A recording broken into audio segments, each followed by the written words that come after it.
maybe he's sick, maybe he's dying, something like that. So it's possible we'll be in a situation in the next year or two, we don't know, in which Putin is no longer in the scene. I wouldn't bet money on it necessarily, but it certainly could happen. Would Russia be a different place? I guess I think that it's hard to imagine it being worse. Brian Taylor, there's a lot of discussion right now about how secure Putin is as the leader of Russia. Is he facing a revolution? Is he facing some kind of palace coup, or not at all? So I just want to hear your opinion about that. Like, if we just start from the very basic question, how secure is Putin actually right now? Yeah. Um, I mean, I think a lot of people are somehow hoping for some sort of miracle event that removes Putin from power and ends the war and everything turns out fine. And I guess I would say we shouldn't bet or hope on or plan on that. Uh, I guess I think that the chances of a threat to Putin and the regime prior to February 24th were close to zero, and I feel like the chances of some kind of extra systemic event, where he falls from power somehow, have probably gone up, but we don't really know how much. So over time, right, he's been in power for 22 years.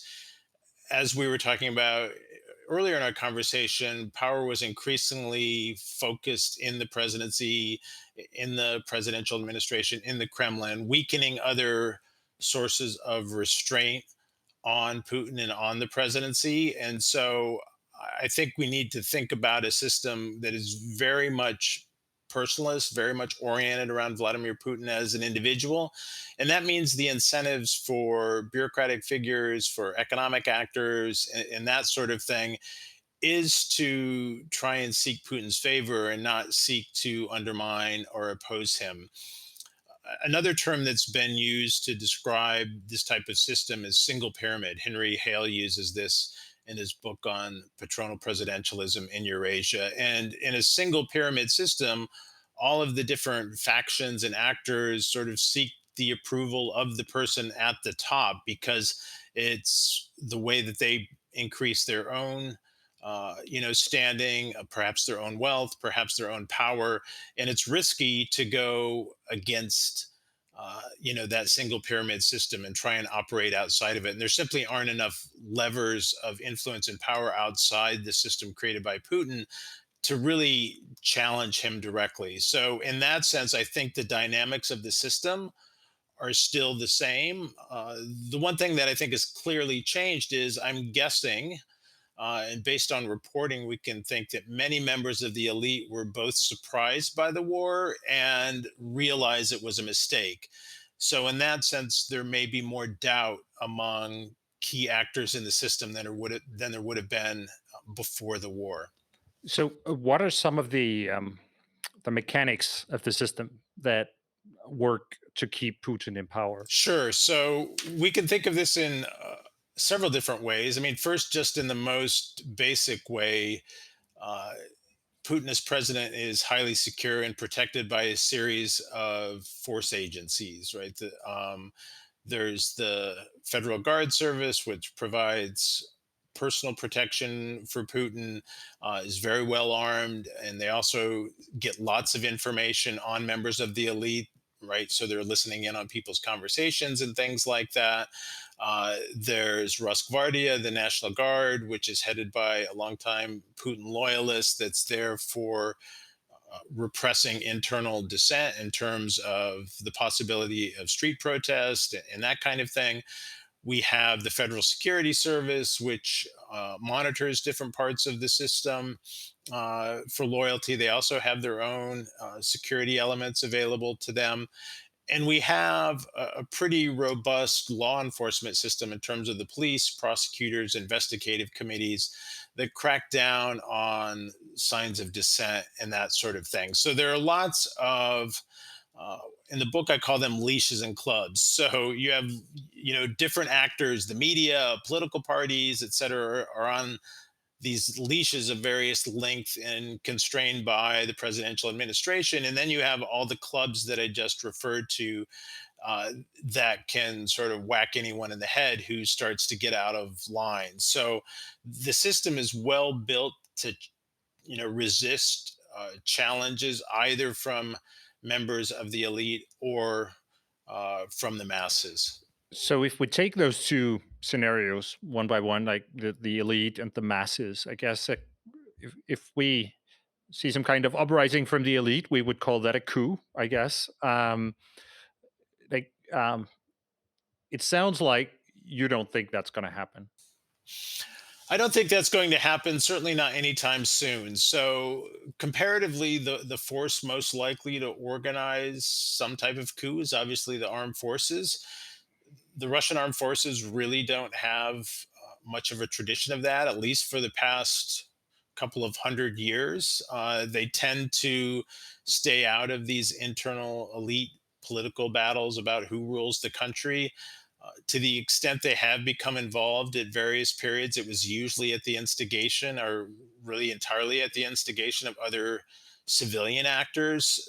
So I don't see the military doing anything on their own. I also think they're pretty well monitored, and they're focused on the war. They're not focused on deciding who rules the state.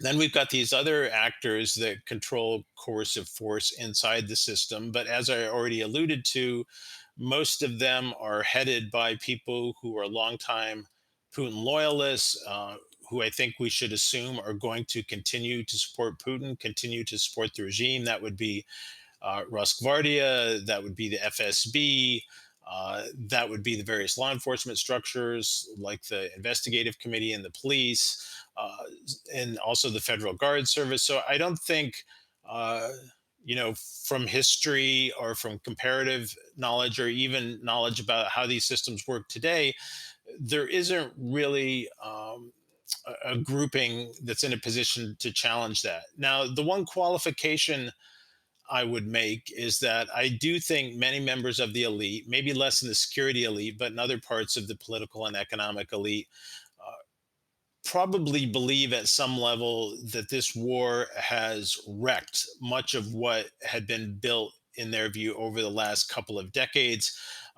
Everything from their personal fortunes to their access to the West for their kids, for vacations, for everything else they might want to do, access to the Western financial system, the future of the Russian economy, if they care about the good of the country at all. So I think there has to be a sense among some people that this was a huge mistake.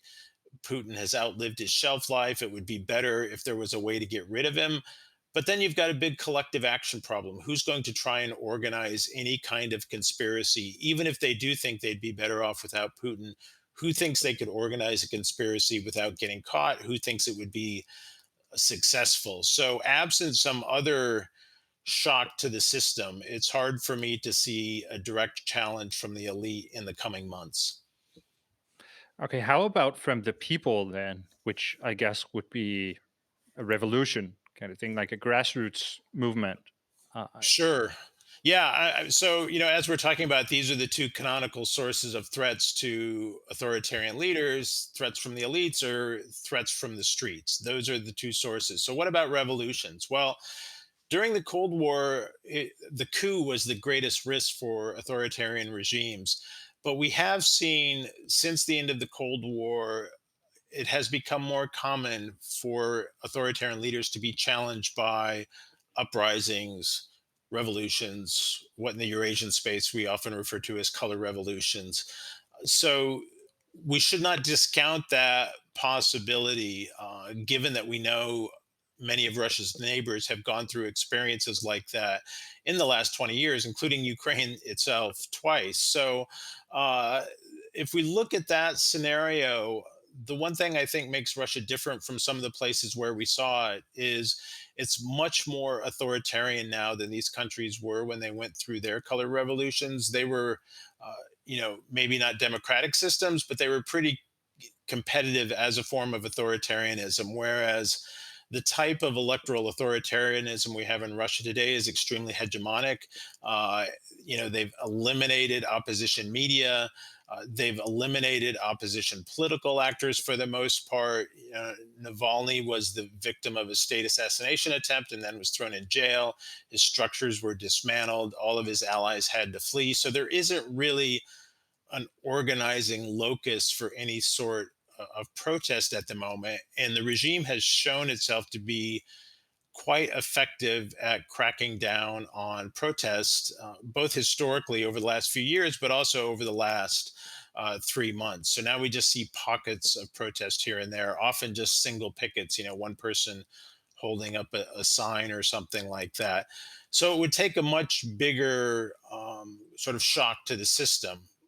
Again, though, like the point I was making about the elites, I wouldn't want to entirely rule this out. I think depending on what happens with the economy going into the fall, depending on what happens with the war going into the fall, both a big decline in living standards or some type of popular reaction to news about casualties, could lead to some protests. And then, for the most part, the regime has shown they can deal with these, but sometimes protests surprise us and spin out of control in a way that we wouldn't have anticipated in advance.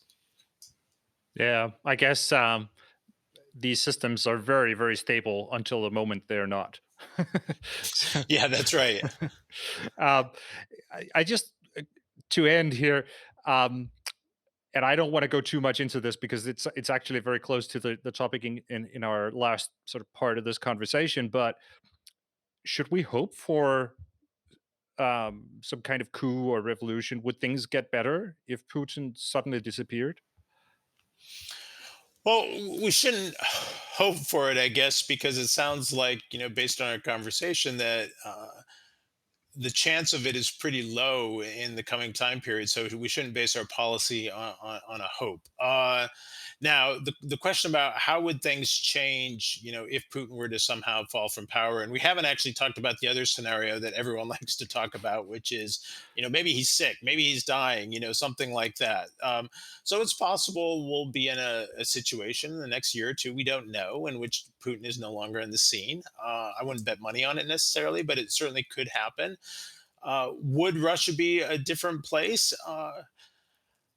I guess I think that it's hard to imagine it being worse. I know commentators over the years have talked about, oh, if Putin falls from power, what comes afterward will be even worse. It'll be some sort of crazy right wing nationalist regime. And I was like, what are people anticipating this crazy right wing nationalist regime would do? Like maybe launch a war against the second largest country in Europe? Well, that's already happened, right? Tens of thousands of people are dying, millions of people have been uprooted.